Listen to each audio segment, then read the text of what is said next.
is relative. All right, let's get started. All right, everybody, let's get started. Thank you for coming. So, violence in South Africa. It is increasingly recognized that South Africa is a society of opulence for a minority of whites and as a consuming inferno for a majority of black people. There is perhaps no society in the world today that better illustrates the results of a violent compartmentalization of people into races and calculated fortification of the Manichaean psychology. Again, Manichaean means black and white. South Africa is a country in which the ruling authority relentlessly strives to divide its population into, as it were, four distinct species, quote unquote, differentiated on the basis of race. Wealthy, power, and privilege are distributed accordingly, and so are rates of preventable deaths and disability. Apartheid is indeed structural violence in its crudest form. Various estimates are given for the population of racial composition of South Africa. Substantial agreements exist as how many are whites, but there is a marked variability in the population estimates of black people. One obvious problem is how one defines black, quote unquote, when the term refers more to political and social characteristics than to actual racial contributions. There are four legal groups in South Africa: whites, people of color, Asians, and Africans. The 1980 census estimated that Africans, including residents of so-called, quote, homelands, end quote, comprise of 67%, whites 19%, people of color 11%, and Asians 3%. This survey of race relations in South Africa, Johannesburg, South African Institution of Race Relations, South Africa, 1981.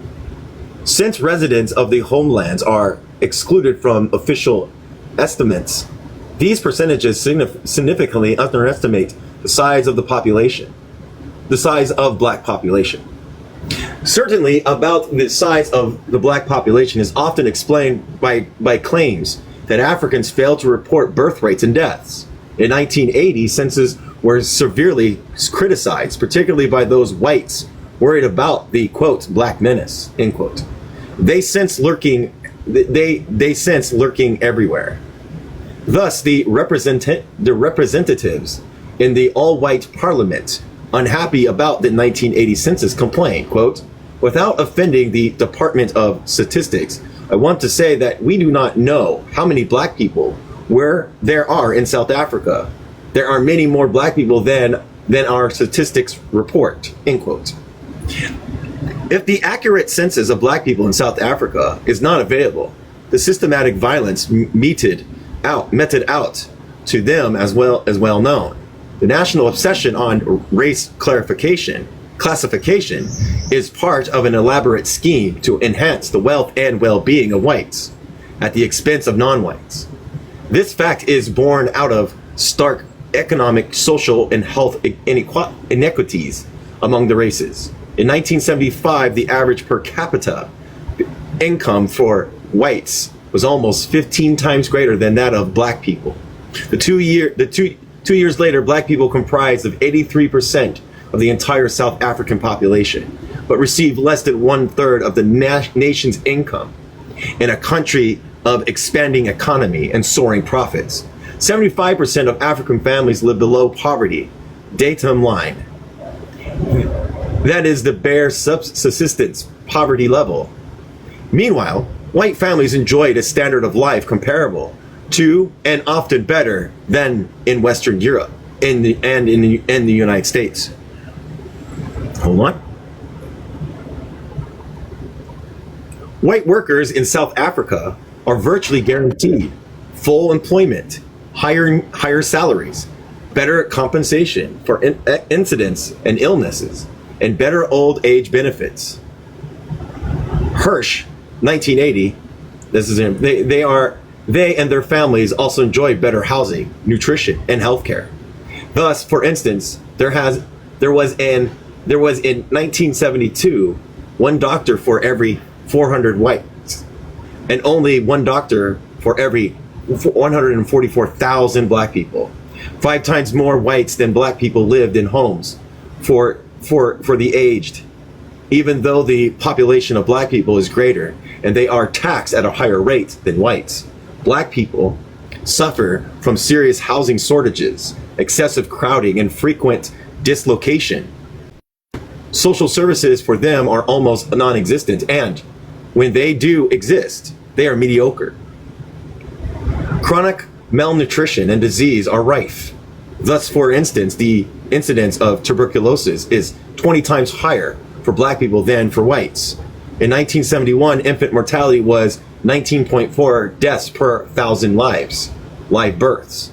For earlier, life expectancy was 68 years for whites and 72 for Asians, 55 years for Africans, and 53 for people of color.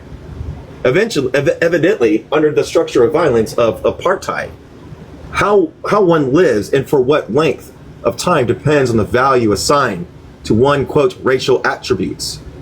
The pillar of apartheid are numerous institutions and harshly enforced laws that control and regulate black labor. After of course, the largest and best portion of the land have been expropriated. The pillar of apartheid include the migratory labor system, a past law influx control, the police, the prisons, and even the educational system. All these institutions and laws are designed to uproot black people, subject them to absolute control, and turn them into insecure, obedient, underpaid laborers. The migratory labor system is actually a modern-day system of slavery. Historically, South African depended on slave labor to work the mines and farms. The migratory labor system is today counterpart to the peculiar institutions of yesteryear, and a major contributor to the fallout profit that have made South Africa a, quote, treasure house for a minority of whites. Typically, the black migrant worker assigned to contracts sign a contract for a special period, usually a year, without a choice of job assignment or negotiating power on salary. They are strictly prohibited from bringing their families to the environs and their employment, and thus are forced to leave them behind. These migrant workers are usually cut off from their families for a good part of their adult working life. The institution of the family is thereby disrupted, with significant consequences for the laborers, with spouses and children, and ultimately their community.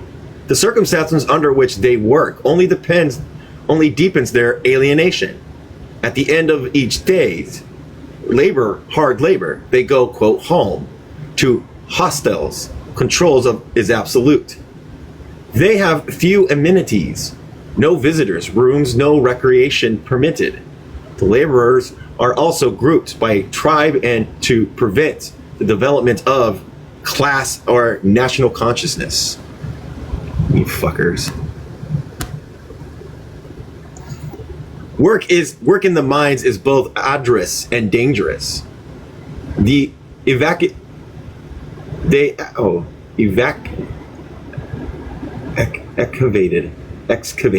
excavated a deep mine.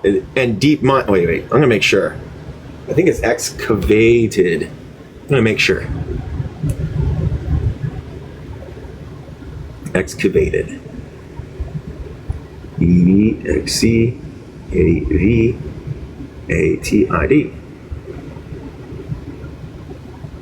Excavate. I was right. Excavated, and deep mines are cramped and roasting hot.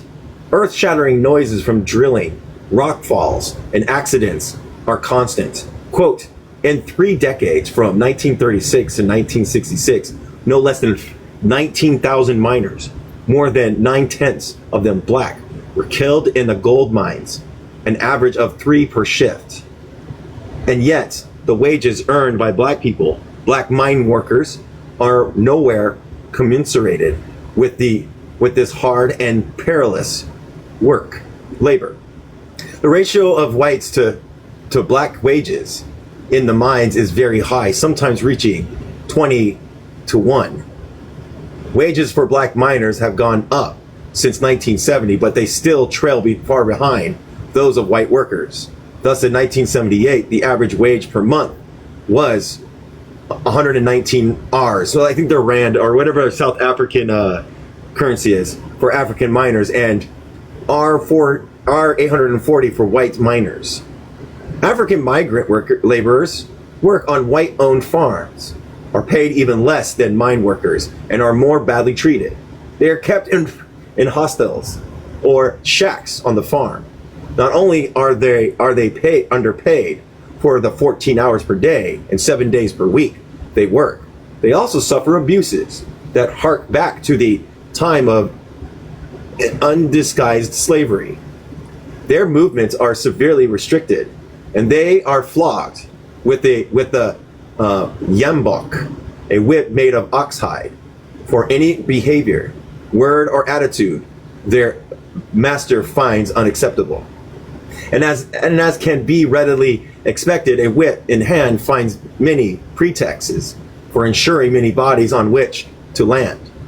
The physical and psychological scars of these cruelties can be easily surmised. The homeland, quote unquote, or the Bastustinen, quote unquote, are actually concentration camps in which thousands of Africans are kept against their will. The notion of, quote, native reserves has been on the books for decades. It has been legislated through successive land acts, most recently by the Bantu Homeland Citizenship Act of 1970. The scheme behind these acts have been to strip black people of all rights to South African citizenship, put them out as undesirables from the white areas, and ensure the availability of well-controlled, desperate, cheap laborers. Thus, all Africans in South Africa, that is, over 80% of the total population, are arbitrarily classified as, quote, citizens of one or another homeland that together comprise only 13.7% of South African landmass.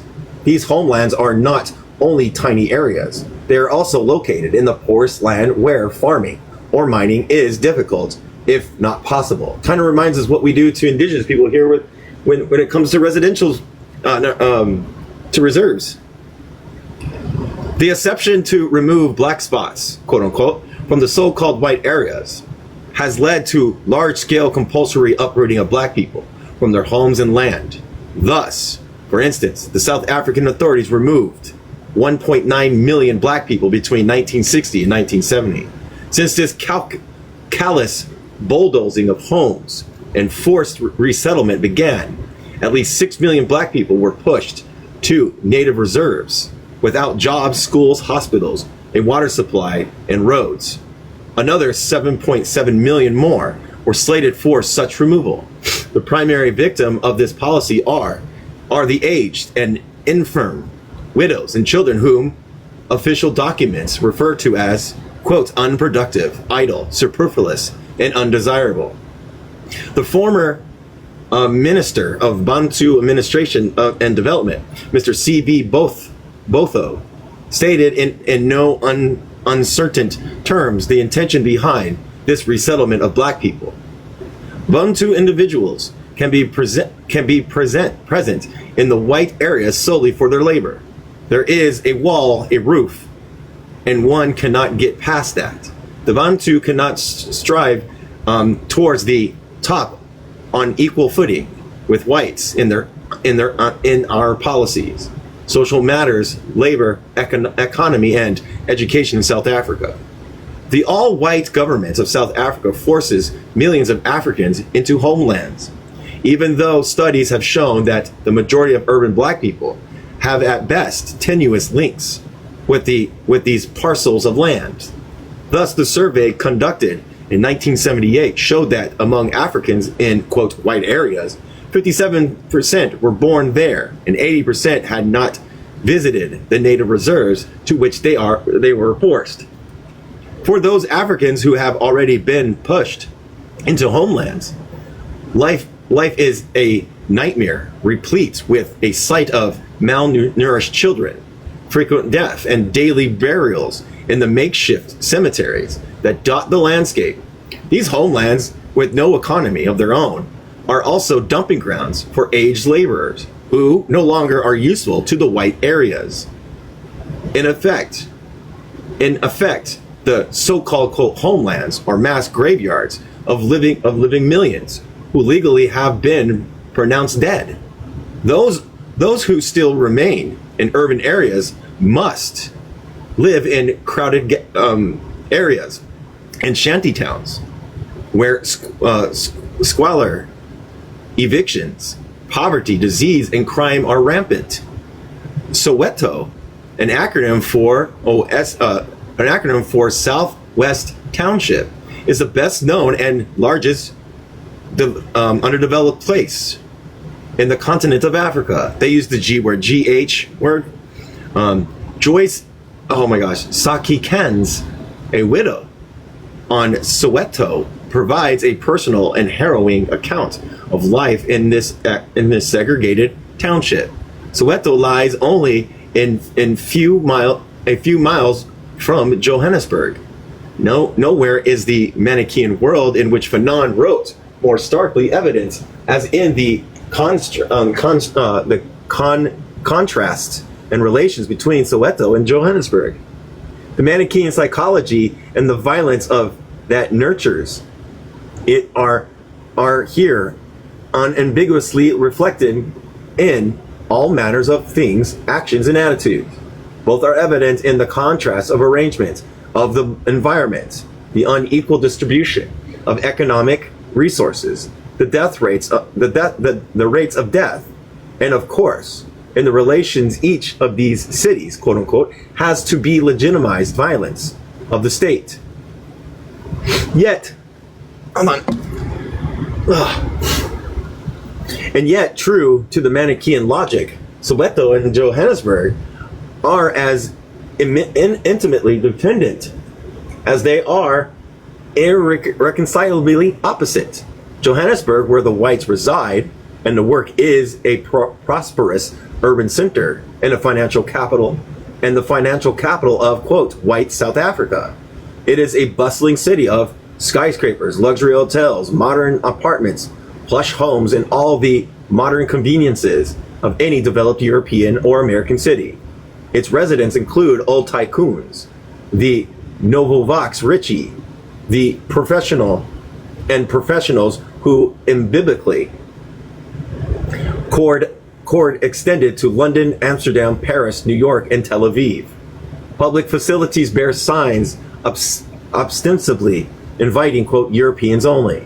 Many, of course, that are only whites and only of any nationality are welcome. Joe Bergens exemplify that I gotta do this word. I'm gonna say ferocious. Maybe it's ferocious. I don't know. Find out. VOC. Right, F. There it is. Vociferous expression, feelings, or opinions in a very loud, forceful, and insistent way. Vociferous species. Relishing expensive consumer goods and enjoying all the technological advances, except perhaps vacuum cleaners and dishwashers, long made superfluous by the abundance of black domestic workers. They freely buy, own, and sell any property they can afford. Whites here have an unmistakably air of omnipotence and a shared sense that each of them is somebody with rights, dignity, and legal protection. They walk, eat, and rest with confidence that the awesome machinery of the state violence exists on their behalf, so long as they permit these they're conscious to be numbered and never committed themselves to the cause of justice. In short, Johannesburg is a hub of industrial magnates, international commerce, bank concerns, medical and educational institutions, museums, art galleries, cultural centers, and of course the dreaded John Voster Square, the main police headquarters, where hundreds of handcuffed black people are daily rushed to interrogation or torture. The Soweto, in contrast, is a depressing urban ghetto, extending over a flat terrain of 33 miles. The physical ordering of this ramshackle urban concentration portrays the real intent of the ruling white authorities. The daily humiliation of its black residents, the monotonous row of cubicles, the unpaved roads, the huge potholes, the litter, the lack of sidewalks and absence of public amenities, all are in violent contrast with Johannesburg, grandly located only a few miles away. The streets of Soweto are near dust and dimly lit, except those leading to police stations, administrative offices, and big stores. Although Johannesburg has modern communication facilities, Soweto had only 38 public phones in 1976, which suggests a plan to force a cloak of silence and isolation on its residents. Only 15% of the houses in Soweto have bathrooms. For a black person to own land here involves political and economic complications only a few can overcome. Poverty and disease is rife. Freedom of speech and of assembly is non-existent. Movement is restricted. A permit is needed for everything, including when and if one can welcome a guest to stay overnight.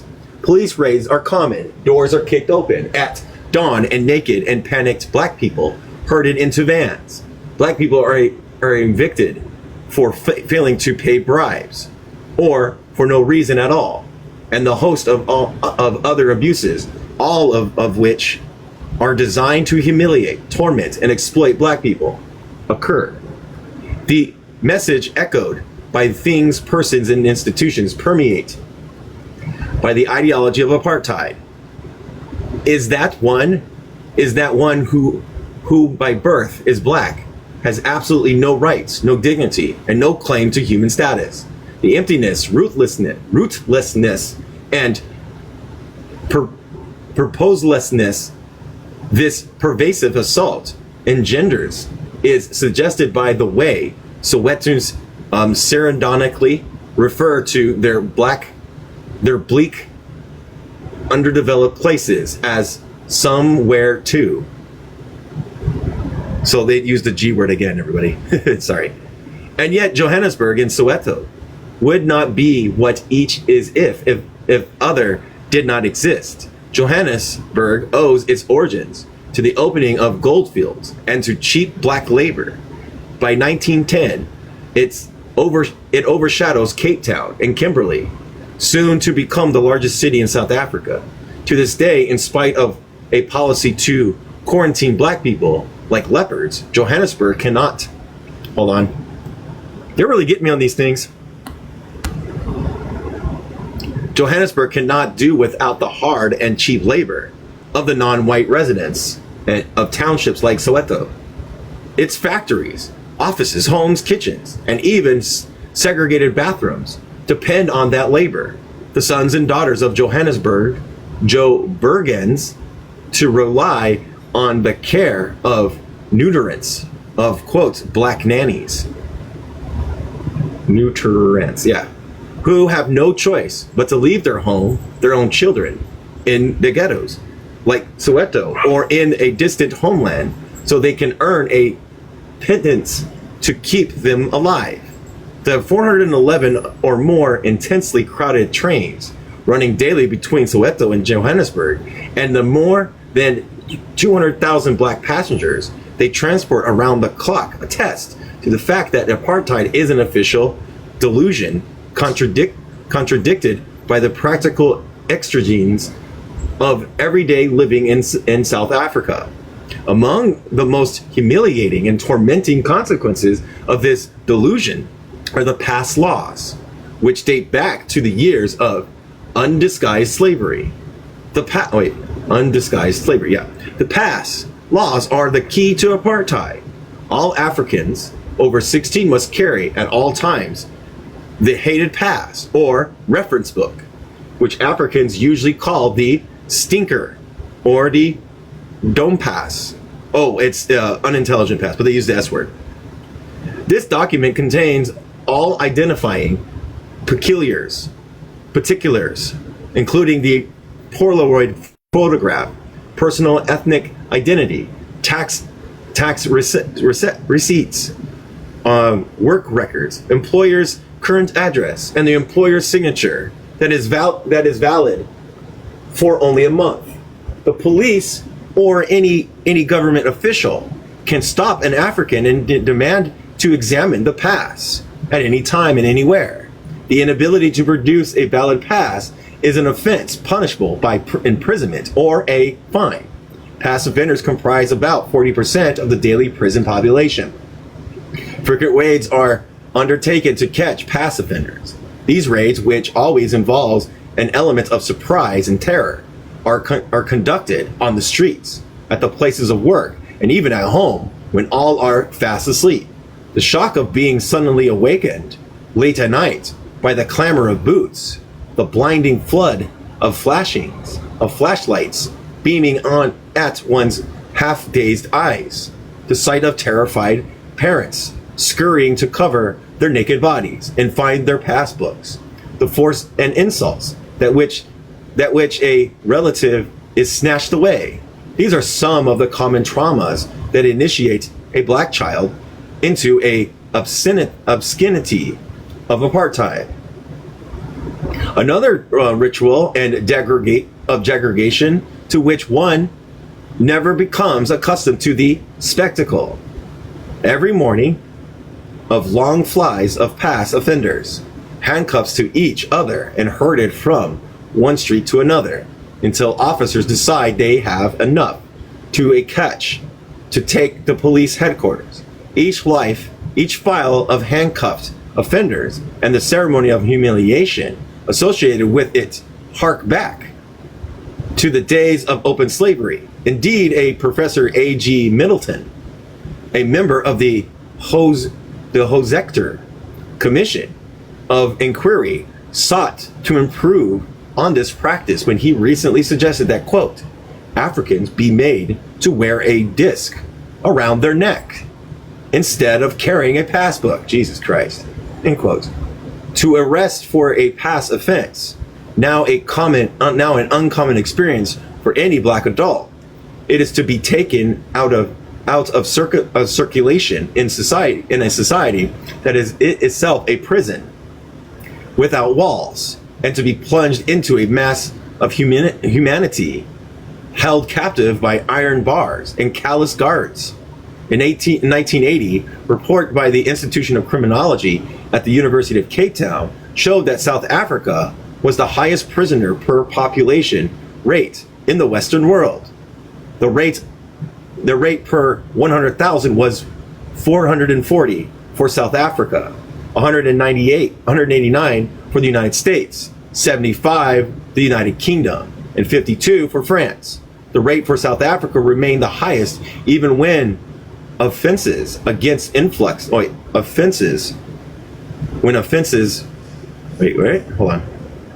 against influx control, which comprised 40% of the black prison population. Were included. South African prisons are extremely crowded. They can accommodate no more than a total of 70,606 prisoners, but the daily prison population approaches one half a million in 1980. Jesus Christ. What is more, torture and mysterious suicides, quote unquote, self-alighting, are common in these prisons. Harold Scranchant, a white political prisoner, exposed the horrors of South African prisons. He reported that, quote, the most terrible and prolonged screams you ever heard, end quote, came from African sections of the prison. He also reported that African prisoners were forced to stand naked in the cold winter. Quote, they had to stand with frost thick on the ground, barefoot, clenching each other to try to keep warm, shivering, end quote. It should come to no surprise that South Africa also has the highest execution rates in the world. The rate of execution in South Africa has at times accounted for 50% of all legal executions in the world.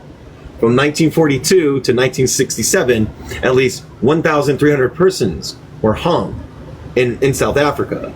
Indeed, the pace of executions in South Africa was increasing over the past half century. The annual rate was about 16 persons executed in the earlier 1940s, 60s, and in the 1950s. 100 in the 1960s and 130 in 1980. In the first 6 months of 1981 alone, at least 57 persons were hung. Most of those executed were Africans and people of color. In 1967, for instance, 81 Africans, 14 people of color, and 2 whites were executed. In 1980, 85 Africans, 43 people of color, these are people from India, 1 Indian, and 1 white were executed. Not including in these numbers are the many deaths that occurred during detention, the mysterious self-unaliving of those under arrest, and frequent gang murders in prison. When the South African Minister of Justice was asked in a 1981 session of Parliament about details, such as if condemned persons were sedated before execution, he refused to answer these questions because these matters were, quote, too gruesome to discuss. What he failed to realize is that the whole policy of apartheid and the, quote, justice over which he presides are no less gruesome. Health data also reflect the destructive consequences of apartheid.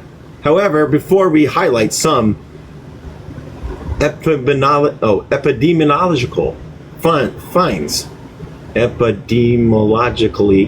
finds, one caveat in the order. I'm going to look this up and see. I'm going to say the right name.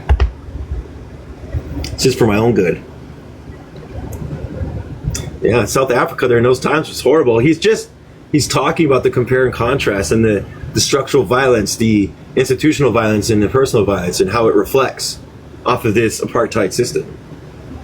And in a sense, we do have an apartheid system out here for definitely for indigenous people, and I'd say some black people, because of the epistemological. Epistemological is a branch of philosophy focused on the nature, origins, and limits of human knowledge. Okay, I should have known that. I've been looking up that word like all the time. Keep forgetting it.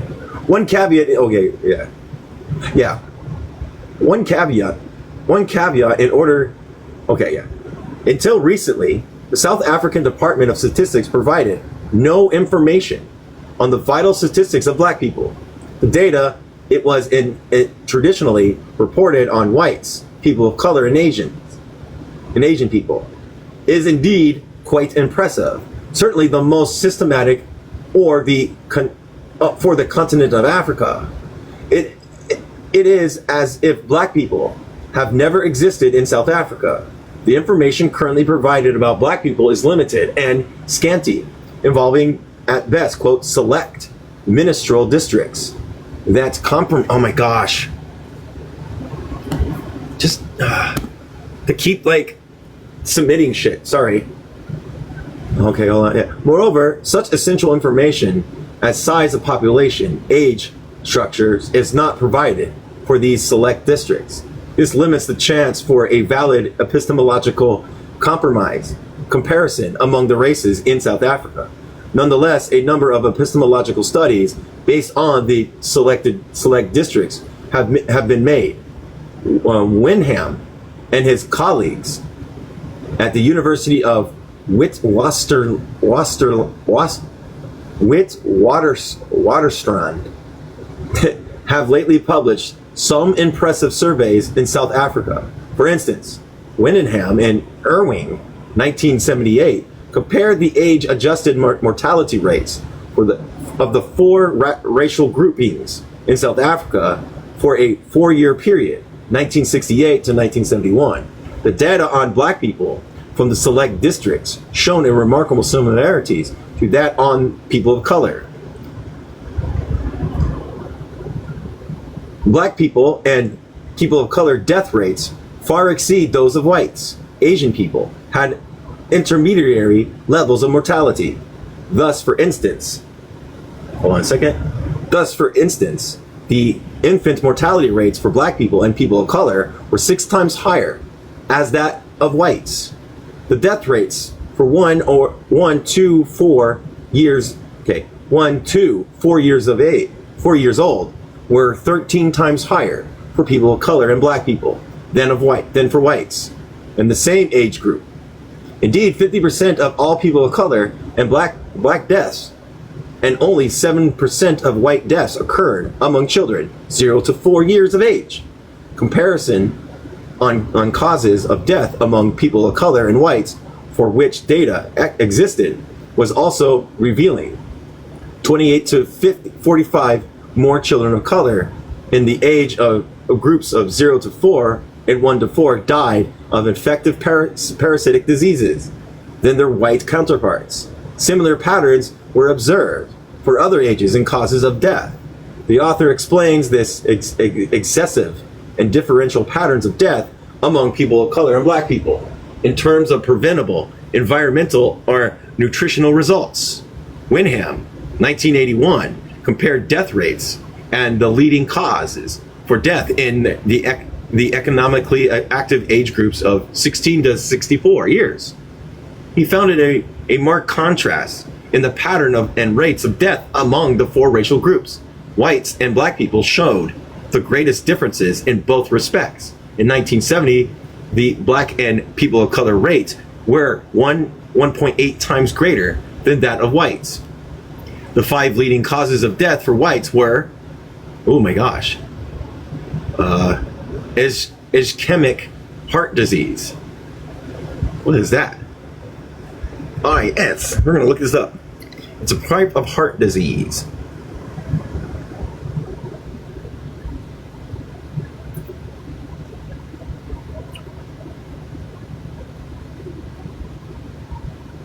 Oh, it's not going to let me say it. Okay. It's ISCHEMIC, heart disease, motor vehicle accidents, cerebrovascular disease, cancer, or of the digestive system, and bronchitis, with associated respiratory complications. This pattern of death for whites in South Africa is similar to that in the developed Western communities, namely whites in North America and Western Europe. In contrast, the 5 leading causes of death for black people in 1970 were ill-defined causes: pneumonia, tuberculosis, cerebrovascular disease, and homicide. The Asian people and people of color held intermediary positions. The pattern of Asian people was more similar to that of whites, and the pattern of people of color was more similar to that of black people. The tuberculosis ranked 3rd in the 5 leading causes of death among black people and people of color. Comparison on the basis of the 1976 data showed similar patterns except for homicide, which was the 2nd leading cause of death for black people and the 5th leading cause of death for people of color. Homicide was not among the 10 leading causes of death for whites and Asian people. This pattern of death among black people and people of color was similar to those in other oppressed communities. Even more revealing were estimations of the 1970 rates and patterns of death for the different age groups. From the ages of 15 to 34 years, the death rate for black people was 2.5 times greater than that of whites. In this age group, the first leading cause of death for whites, Asian people, and people of color was motor vehicle accidents. Homicide was first leading cause of death for black people, second for people of color, and did not figure that all in the 5 leading cases of death for whites and Asian people. For black people in this age group, the 2nd, 3rd, 4th, and 5th causes of death were motor vehicle accidents, ill-defined diseases, tuberculosis, and unspecified violence. Fucking hell. Which included mine accidents. Tuberculosis was the 3rd cause of death for people of color, but did not figure it at all in the 5 leading cases of death for whites and Asian people. In short, whites and Asian people tend to die of causes related to destructive lifestyles, having to do, for instance, with dietary excess and cigarette smoking. Behavioral and attitudinal changes are recommended to reduce rates for these two groups. Black people and people of color, on the other hand, died of causes having to do with structural inequalities, inequities, and frustrations engendered under apartheid. Radical restructuring of society, along with changes in health priorities, is a precondition for reducing the death rates of black people and people of color. The victimization of black people and people of color is also evident in the workplace. Not only are both groups underpaid, they also have higher risk of dying due to occupational accidents or exposure to carcinogens. This is illustrated by Myers, 1981, who examined the pattern of asbestos-related diseases in South Africa. South Africa is the third biggest producer of asbestos in the world. It is also the only producer of blue asbestos, crocolite, and brown asbestos, amosite. Asbestos production plays a key role in South African economy. It is well known that asbestos is a carcinogen that causes various lethal diseases, and that, for instance, asbestos workers have a 10 times higher risk of death due to lung cancer. Data for 1977 to 78 showed that 92% of asbestos workers suffer greater exposures and died more frequently from asbestos-related diseases. Exposing whites received appropriate compensation, but black workers and their survivors did not. As in other industries, the black worker who is ill, aged, or no longer productive is dumped in one of those homelands, quote unquote. As suggested and documented earlier, violence breeds more violence, and community of victims unaware of its history and unable to control its destiny engages in much autodestructive behavior. The rate of homicide in Soweto supports this. In 1979, the average rate of homicide of Soweto was 27.7 per 100,000 compared to 9.7 per 100,000 in the United States. That's a lot. In 1980, there were 1,221 victims of homicide among a population of about 1.5 million in Soweto compared to 1,733 persons out of 1.4 million residents in New York City. Thus, if Soweto escapes unjustifiable homicide, quote unquote, by the police, he is at high risk for being murdered by another Sowetan.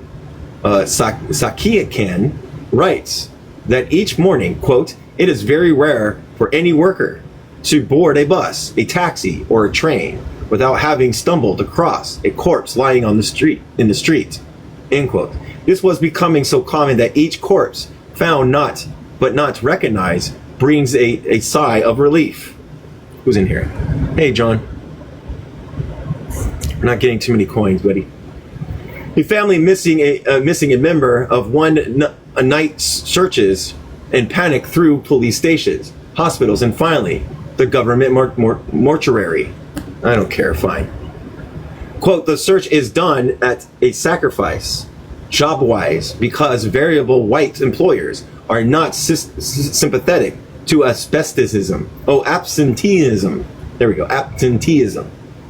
Being terminated from your job entails not only loss of sorely needed salary, but also the loss of the legal required validation of one's past. Although a high death rate of black people and people of color is well documented and it is impossible to quantify accurately the psychological and social toll of each premature death on the supervisor and the community. There are now methods of estimating the man's years lost to a community as a result of premature deaths. For instance, Wenham in 1981 discussed the implications of premature deaths in terms of lost man years for the four races in South Africa. An estimation of the 1970 mortality data showed that a man years lost among whites was 33% due to circulatory disease, mainly, I can't say this word, he won't let me look it up, ischemic heart disease, and 34% due to accidents, mainly motor vehicle accidents. The patterns for Asian and whites were similar. The man years lost for black people was 34% due to the violence, mainly homicide. 11% due to the infective diseases, mainly tuberculosis. 14% due to circulatory diseases, and 11% due to ill-defined diseases. The pattern for people of color was similar to that of black people. The 1976 data confirmed similar patterns for the four races. If the high death rates of people of color and black people were lowered, the annual saving of man years would be remarkable.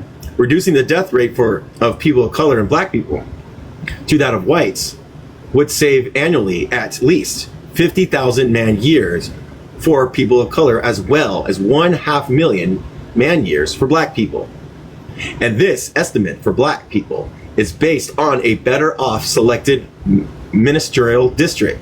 To consider the lost man years each year for the total black population in South Africa is indeed mind-boggling. Premature death, inevitable or preventable. Anybody have any questions before I move on? Hey, Bree, any questions before I move? All right. It's in apartheid South Africa. We're talking about institutional, structural, and personal violence. Hey. The empirical data we present on black people in the United States and in South Africa underscore a relevance of Fanon, as well as the need to reconsider violence in terms of its structural, institutional, interpersonal, and intrapersonal manifestations. Fanon did not define violence, nor did he offer a way of classifying its different features. But the definition and taxonomy of violence suggest to be previous chapters are implied in his discourse on violence. Fanon's thesis that the Manichaean psychology underlines violence and oppression is confirmed by the extensive data we review in this chapter. The ordering of the environment's prevailing values, the pattern of human relations, and the structures of psyches all reflect Manichaean features in a situation of oppression. It is also clear from the above that the emphasis on personal intent and hence the perspective of the perpetrator limits our conception of violence and masks its ambiguity in society.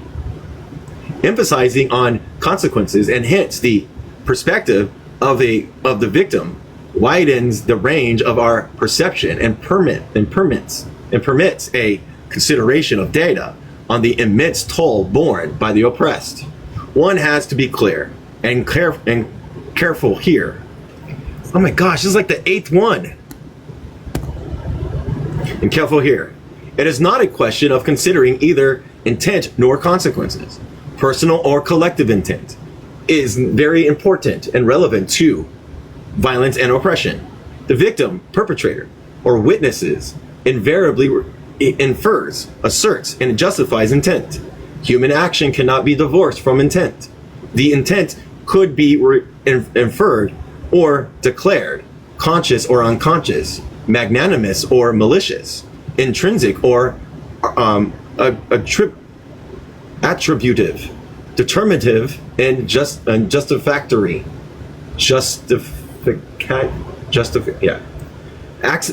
Assessment and knowledge, and these aspects are useful and necessary.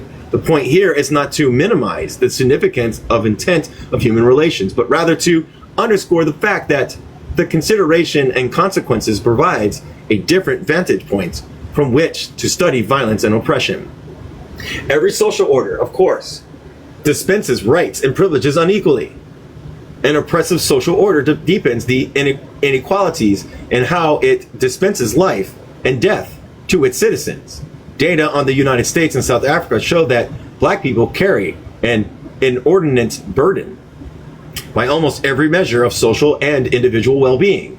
They are at a marked disadvantage compared to whites. They die earlier. They suffer greater poverty, disease, and dislocation. They have higher rates of incarceration, executions, and industrial accidents. Their space, time, energy, mobility, and bonding are curtailed, exploited, and abused. The consequence of these structural, institutional, and personal violence is a greater rate of physical, social, and psychological death. To claim that all of these happen accidentally or simply by default is to distort reality, and worse, to hinder the prevention of suffering and premature death. Disease and physical death are inevitable. Both define the limits and possibilities of the human conditions. Realizations of this fact, a realization that is most often repressed, has profound consequences for what and how we live. The oppressor searches for unhindering pleasure and immortality, but unable to achieve this creates circumstances in which he finds confirmation in the ostensible wreckage and frequently death of the oppressed. A situation of oppression is inherently one of comparison and contrast. A well-being and worth of the oppressor depends on the suffering and despair of the oppressed. The power of affirmation of the former rests on the powerlessness and negation of the latter. Things, action, people, life, all these lose intrinsic meaning. Thus, everyone within the orbit of oppression looks at the misfortunes and despondence of his neighbors, colleagues, and acquaintances to measure his fortune and feeling of satisfaction. Disease and physical death are also integral to living. The best of technology, the social privileges can also only postpone, never do away with the ravages of diseases and the physical death of individuals. People everywhere attempt to transcend physical death through creation and procreation. Human labor and social bonding holds a most critical place in this attempt to overcome finality and physical death. Not only do both satisfy immediate and basic human needs, they also offer opportunities of objectifying one's personality, identity, values, and social commitments. A people whose labor is expropriated and whose social bonds are ruptured are therefore doomed to psychological and social death.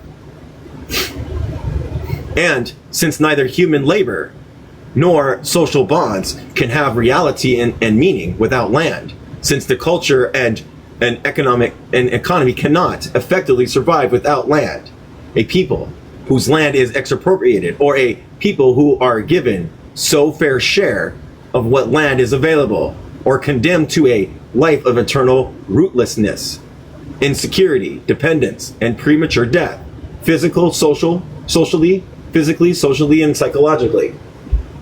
One of the tragic ironies in situations of oppression is that the oppressed submit to subjugation for fear of physical death, yet they die more frequently and at an earlier age than their oppressors. What is more, as we have shown in this chapter, the most promising and energetic numbers of the oppressed are at higher risk for being incarcerated, executed, unemployed, murdered, and disabled. These premature deaths and higher morbidity rates are, of course, preventable, as is obvious from the lower rate of mortality and quality of life achieved by others in the same society. It so happens that most communities with higher mortality rates attempt to compensate for this by higher rates of birth, as the quote survival hypothesis in public health indicates. The so-called family planning programs are indeed suspect so long as they fail to take into account structural violence and the various forms of premature deaths to fosters. A problem with considering is also the reflexive biases and contempt that are conjured up by such terms of antisocial or lumpenproletariat. The former used to be mental health professionals, and the latter a traditional Marxist. Anyone who has worked clinically with a prison population knows that there do not exist persons who are indeed antisocial, and that such persons who are profoundly disrupted and incapable of genuine relationships cannot be relied on or trusted. Yet the value judgment that mental health professionals and most traditional Marxists make by the use of labels must be reconsidered in light of the fact that a situation of oppression blurs who is antisocial and who is parasocial. Thus, for instance, how many of those confined in prison today are really, quote, criminals or political prisoners? Clearly, the prevailing definition and basis need to be reevaluated by the oppressed and replaced by new definitions, new criteria, new rewards consistent with their values and goals. The claim that the lumpenproletariat is ipso facto unreliable, dangerous, and unredeemable is belied by the remarkable transformation in countless persons, of whom Malcolm X is most exemplar. The earlier interventions of black Muslims in the United States prisons also show that few among those labeled antisocial or lumpenproletariat are actually lost and unredeemable cases, quote unquote. If it was Amilcar Cabral who made the point that once colonialism arrived in Africa, it forced Africans to leave their history and made it an appendage to European history. Actually, it is not only the history of the collective, but also the biographies of individuals that have become appendages.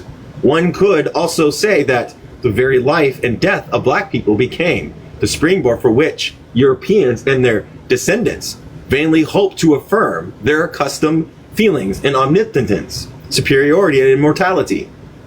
No people can, of course, be made an appendage to other peoples and lives without the practice of structural, institutional, and personal violence. The question then is this: how can the oppressed reclaim their history, biographies, and lives, and thereby avoid premature social, psychological, and physical death? Whew. All right. Any questions before we move on to chapter 9? Because we have a half hour. Might as well move to chapter 9. Any questions? Doesn't look like it. All right. Psychopathology and oppression. Mental illness presents itself as a veritable pathology of liberty. Phenon. Day hospitalization. Okay, cool. Psychopathology is indeed a highly contested and controversial topic. The literature on psychopathology is replete with efforts to isolate reified causes in patients and attempts, often by violent means, to effect a cure through the modification of the person's, his brain, his attitude, and or his behavior. Debates on whether psychopathology is a medical problem or a moral verdict, and how much of it can be explained in terms of nature or nurture. Often forgotten, however, is that coercion, victimization characterized the experience of these labeled abnormal, quote unquote, and that the central feature of psychiatric patienthood is the denial and or abdication of liberty. This is what they're going to talk about. This chapter highlights the problems of psychopathology among black people in the United States, where extensive data exists.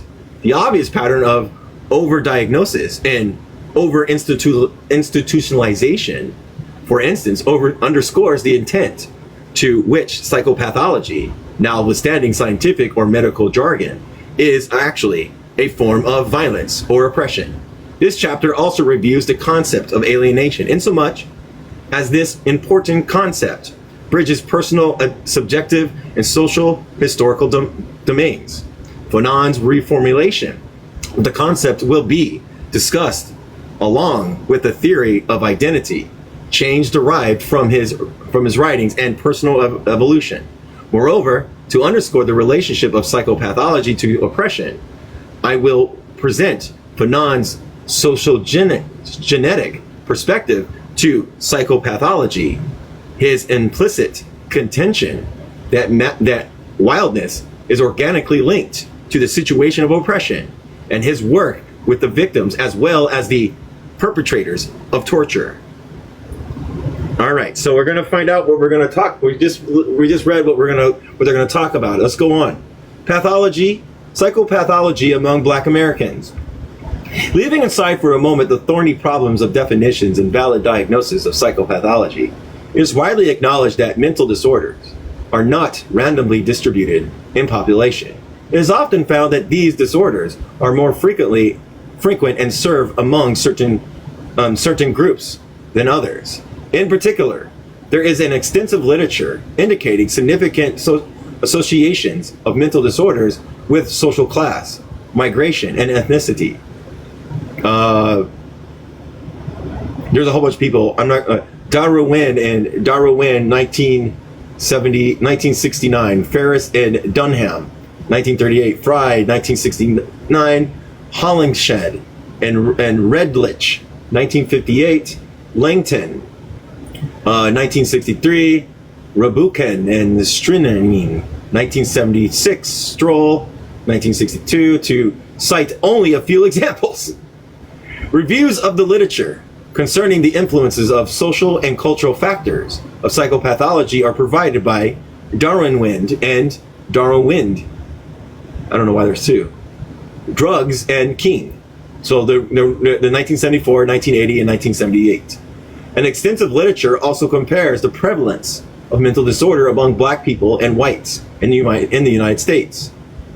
Cohen, 1934, Fisher, 1963, Klenner, 1973, Lucum, 1942, or Azarin, Tabu, I can't say it, 1974, Pasmekrik, 1963. I don't know why we're saying all these people. Runoff, 1917, Ruth and Lenton, 1944, Rontrin, 1945, Sharpley, 1977, among others.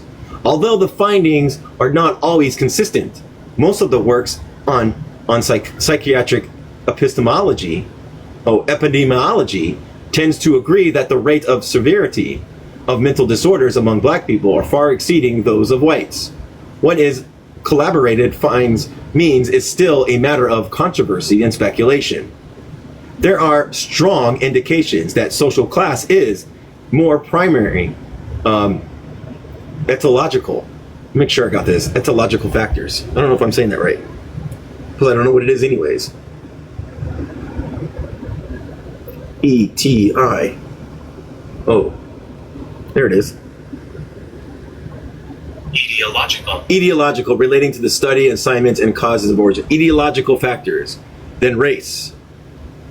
But since Black Americans are predominantly poor or working class, the question of how much this diagnosis, psychopathology, can be accounted for by social class or race, as is at least partly academic. The reality, Black people in the United States suffer the double jeopardy of belonging to a degenerate race and the dominated social class. The following studies underscore the point. Study nationwide points prevalence rates for the 6-year period. Pang and McConnon, 1962, found that psychiatric hospitalization rates were higher for Black people than for whites. This was the case not only when Black rates were compared to the rates of whites born in this country, but also to the rates for foreign-born whites. By 1950, the overall rates for Black people exceeded those of whites in all geographic areas, for both sexes and all age groups. The racial discrepancies was greater for Black males between 15 and 24 years old. These rates exceeded those of whites within the same age group by 300% in 1950. Pei and McKinnon, I can't say his name, suggest that these higher rates reflect higher rates of first admission and a longer period of hospitalization for black people. Fried reviewed 21 studies of racial differences in mental disorders.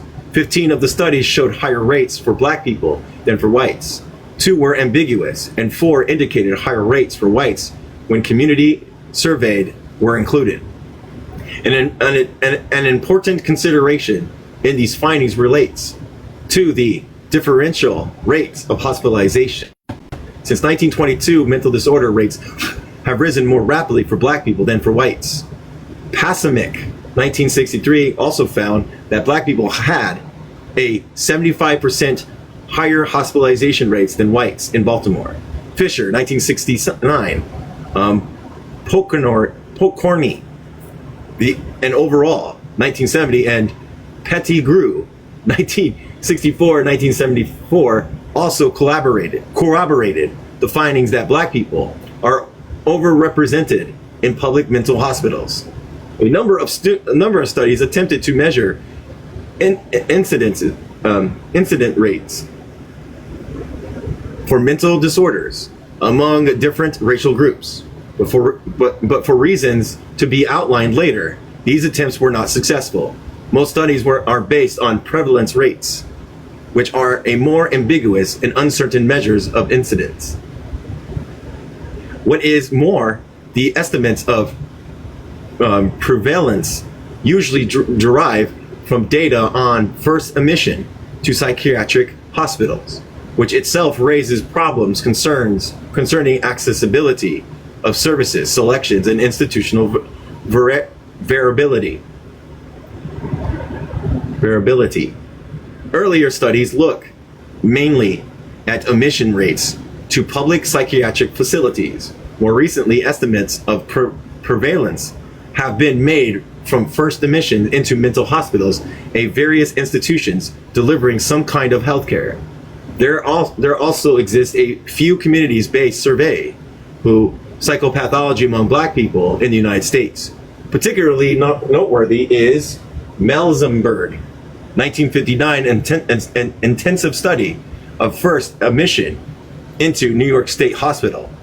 For 1914, first admission rates of black people was about 126 per 100,000.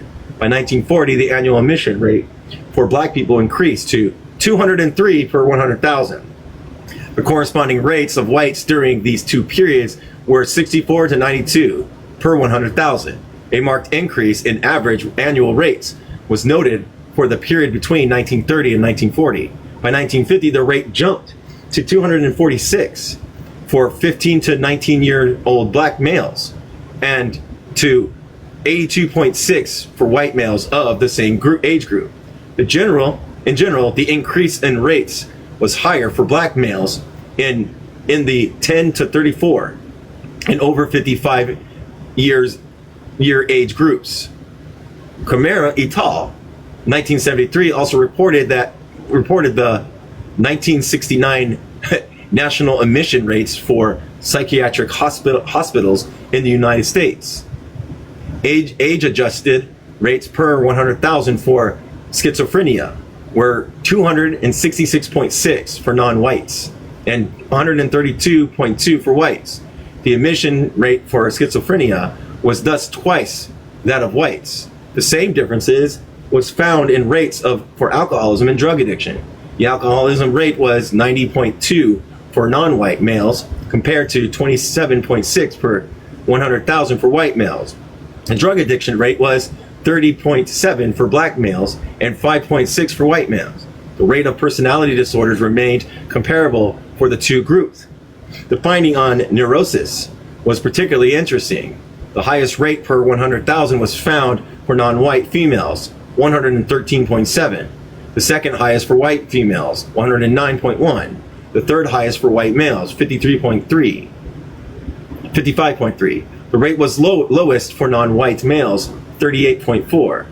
Schwab, 1973, conducted a community survey involving 118 persons in Florida.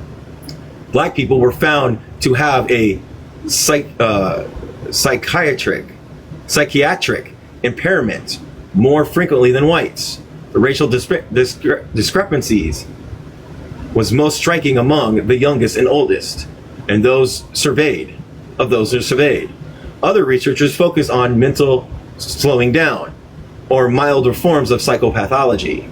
In both community surveys, the studies of institutionalization of, they use the R word, but slowing down, the rate were higher for black people than for whites.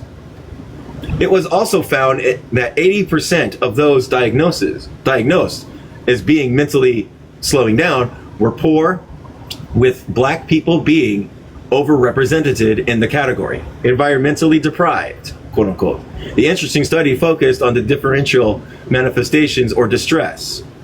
Prevalence rate is the number of cases of a disorder, existing in the given population at a specified point in the, or during the interval time. Incident rates is the number of new cases of a disorder in a population during a given interval of time.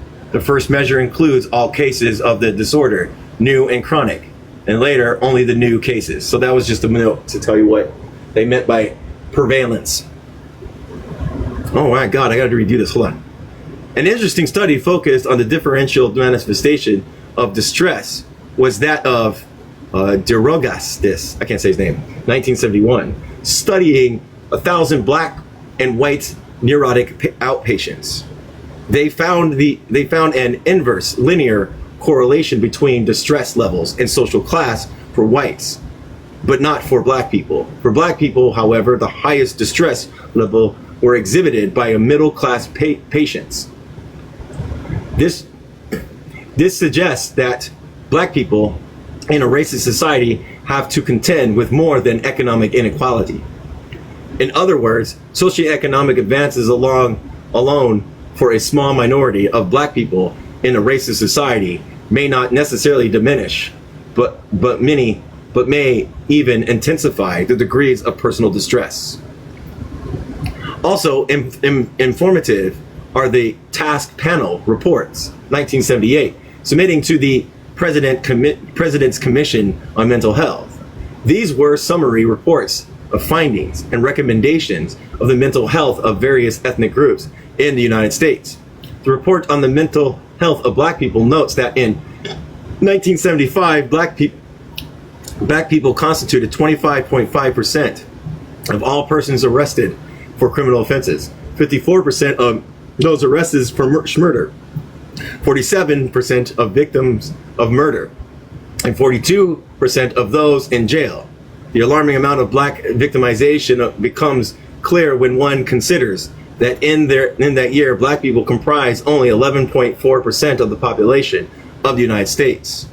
The finding on mental disorders and demographic disparity are equally grim.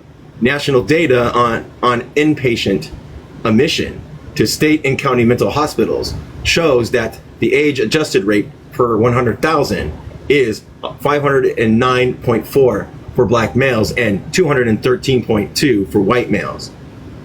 The rates for black females and white females were 248.5 and 110.0 respectively.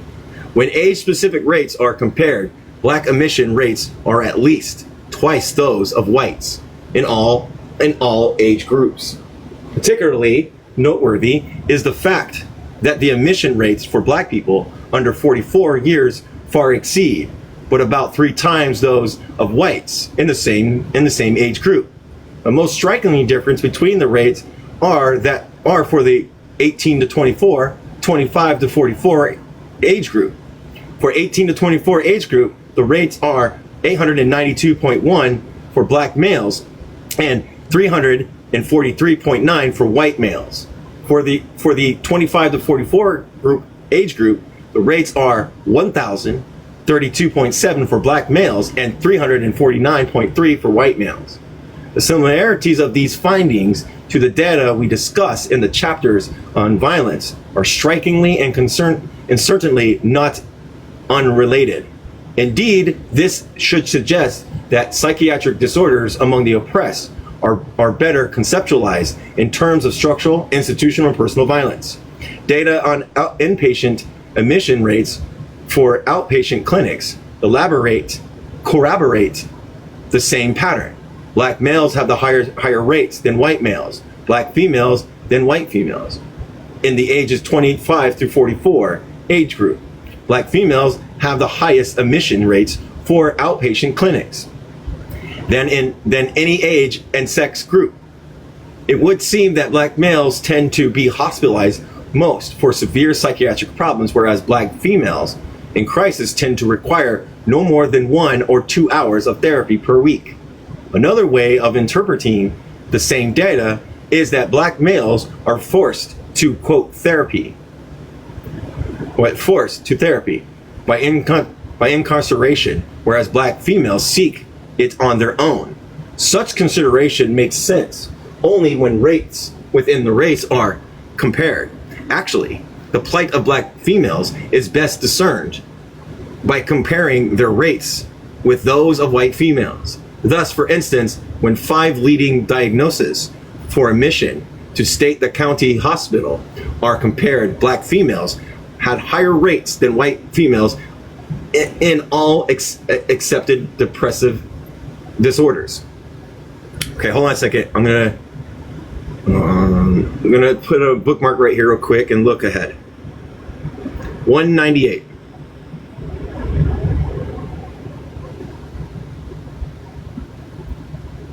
Okay, we might be able to get there. Okay, 200, 198. All right, let's see where we're at. 198. Okay. The rates for schizophrenia were 118.2 for black females and 42.8 for white females. The alcoholic disorder rates for black and white females were 50.1 and 12.4 respectively. Similar differences for organic brain syndromes and personality disorders are noted, although by less of a margin than the schizophrenia and alcoholism. National data on rates of institutionalization are equally revealing. Between 1950 and 1970, the rate of institutionalization increased by 56% for non-white men and 14% for non-white women.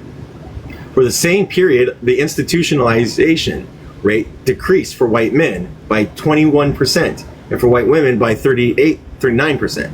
The rate for institutionalization in mental health facilities decreased for all sex race groups, but the relevant disease decrease in percent was largest in the following order: white women 53%, white men 56%, black women 42%, and black men 25%. Further estimates of professional representation in the mental health professions show that black people comparison at best 2.0% of American psychiatrists, 4% of American psychologists, and about 7.6% of American social workers. Thus, black people are overrepresented in the mental health industry as patients and remarkably underrepresented as professionals. This discrepancy also raises questions about appropriate diagnosis and treatment. There is a growing body of literature on diagnosis and treatment. Much of the research in this area emphasizes social class. But what is true for whites in the research is, what is true for whites in the lower socioeconomic status is all too often true for most black people as well. An individual's social class and racial groups correspond with the severity of his or her diagnosis. What treatment is offered to him or her, by whom and where, length of hospital stay, and outcome of therapy. Persons with a lower socioeconomic status tend to be diagnosed as severely impaired, as is so not only after diagnostics interviews, but also when psychological tests are employed. For instance, Hasse found different diagnoses for identical Rochester protocols. I'm gonna look that up. Let's look it up. Win Fanon, exactly. Fanon's the best. I am a Fanonist. I don't know if they're still here.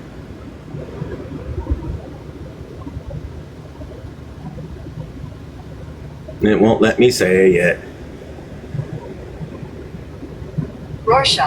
Rorschach protocols or different levels of income and occupation. Rorschach protocols, identical in every respect, were attached with contrived differences in occupational and economic and income histories.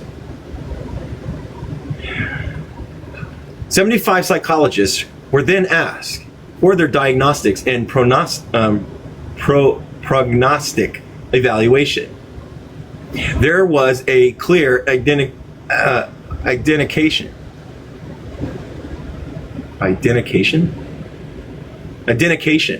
that psychologists prefer a diagnosis of character disorder for psychosis for lower socioeconomic status clients, a diagnosis of normal or neurosis for middle-class clients. Others have shown the association of serious diagnosis with social classes and racial background. How much of an ordinary diagnosis reflect individual psychopathology or simply a cultural imperialism of diagnosing agents thus remains problematic. The diagnosis in psychopathology is certainly a higher judgmental, value-laden, precise venture. In his comprehensive review of the literature, King, 1978, indicated that a satisfactory level, quote unquote, of psychiatrists agreed exists only for the diagnosis of mental slowing down, organic brain syndrome, and alcoholism. Agreement is only, quote, far for the diagnosis and psychosis, as well as schizophrenia, and fairly poor, quote unquote, for all other categories. At the same time, however, there is a great deal of evidence that a black person is more likely to be diagnosed as schizophrenia, psychotic, or borderline. In contrast, whites have a greater likelihood of being diagnosed as obsessive compulsive or depressed. Furthermore, once having received a diagnosis of a psychosis or character disorder, lower socioeconomic status patients are also more likely to be either rejected for therapy or given an inexperienced therapist. Sheffield, in a study of an outpatient psychiatric clinic, found that well-to-do clients were provided the best available treatment, whereas the poor were given little or none. Using Hollison's social index scale, it was found that 64% of class 2 and 55% of class 2 patients were offered individual psychotherapy. Only 34% of class 4 and 3% of class 5 patients were offered such treatment. The senior staff often treated patients in class 1 and 2, whereas residents were assigned to treat patients in class 3 and 4. Medical students were assigned to treat patients in class 4 and 5, the lowest socioeconomic group. Rothenstell and Frank, 1958, found that black people were more likely to refuse or drop out of therapy. They found that although 60% of whites had 6 hours of treatment or more, only 30% of black people made themselves available for the same number of therapy hours. Other researchers have found that there is a significant correlation between low socioeconomic status and the inability to keep initial appointments. Significantly more black people than whites refused therapy after an initial diagnostic interview. Large et al., 1980, Loren, 1978. Upon hospitalization, length of stay is longer and discharge rates lower for black than for white patients.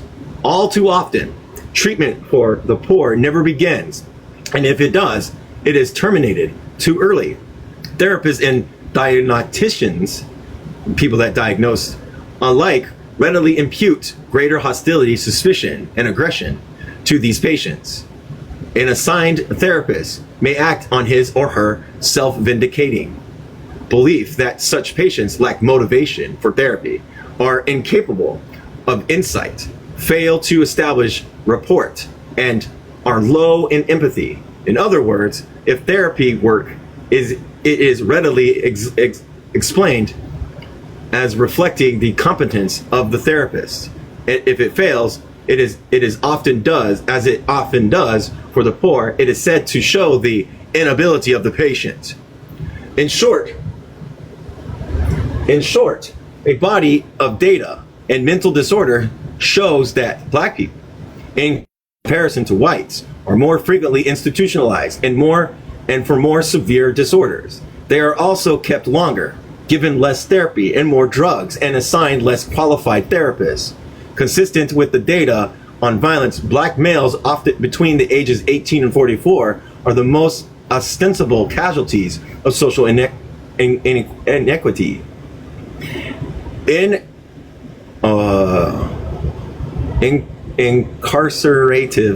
Incarcerative abuse and professional bias. It is unclear whether the excessive admissions rates for black people indicate actual psychopathology, misdiagnosis, therapeutic inequities, or systematic gerrymandering of black people with the help of the mental health establishment. It seems reasonable to assume that these rates reflect a combination of these, and more fundamentally the social oppression that is the bedrock of greater stress, ethnocentrism, and professional bias. Yet while a grave implication of these studies are considerable, it is important to realize that most studies on psychopathology are bedeviled by a host of conceptual and methodological problems. The intricable problems of research on diagnosis and study on therapy outcome are well known. What constitute a, quote, case, the criteria of identifying one lack standardization and universality, the value premise of diagnosing agents and their judgmental assessments of unwanted conduct make it difficult to distinguish between actual psychopathology and the results of cultural imperialism. Even psychiatric epidemiology, which has a longer and more developed research tradition than any other area of research on psychopathology, still has many conceptual and methodological problems. Major impediments, including problems of precise definitions in mental disorders, the absence of standardized case, finding unreliable instruments, biased in differential diagnosis, and inability to determine the actual onset and determination of the mental illness, population differences in accessibility and utilization of mental health services, and variations in community tolerance to deviance. Incident studies are almost done. Yeah, there you go. Incident studies are very rare in psychopathology for these reasons. Most studies in psychiatric epidemiology, God, dude, how many times have they appealed this? Are based on the prevalence, and even then, this measure is often derived from the available records on admission rates to the public psychiatric institutions. We therefore know more about the diagnosis and institutionalization of the poor and less about the epidemiology of the well-to-do who utilize private services and whose confidentiality is protected. Most epidemiological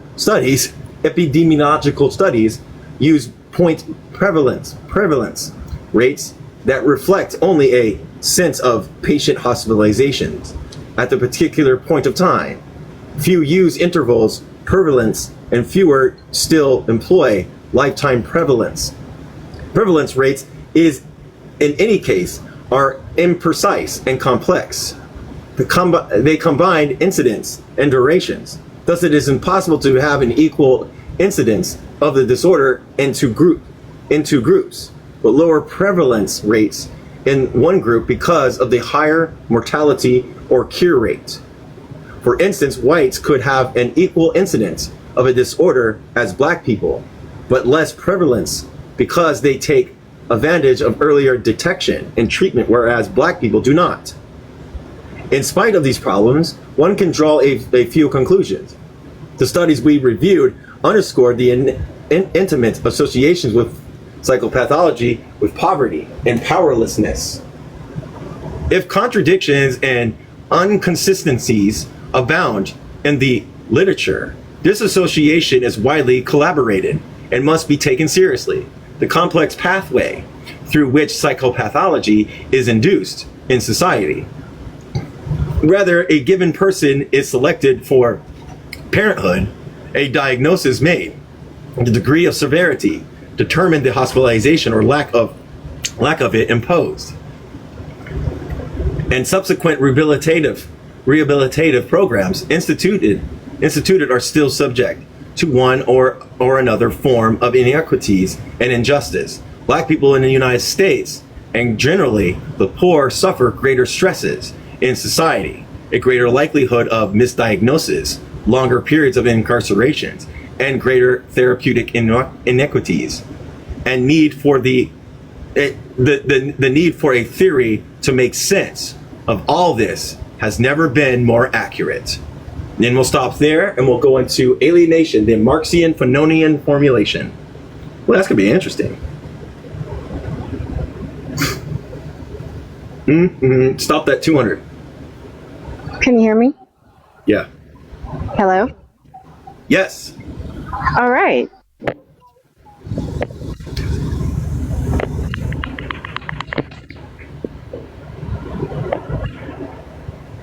Are you talking?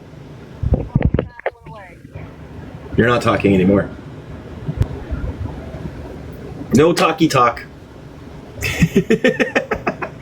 No the talky talk. So this is not new. This is not new information. We all know that we live underneath the white supremacist structure, and they utilize it within the medical industrial complex. So it's not surprising that these things happen and still happen. You know, and I love the compare and contrast between the good areas and the bad areas.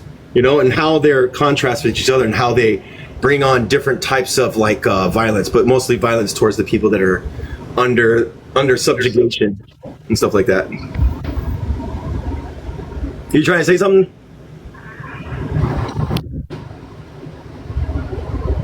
Nope, still nothing.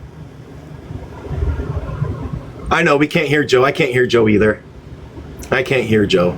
But yeah, we see this because even the Black Panthers had to bring up different survival programs because black children were seen as deviant or intolerable, so they were removed and stuff. That's the huge prison to pipeline thing. So yeah, this is nothing new.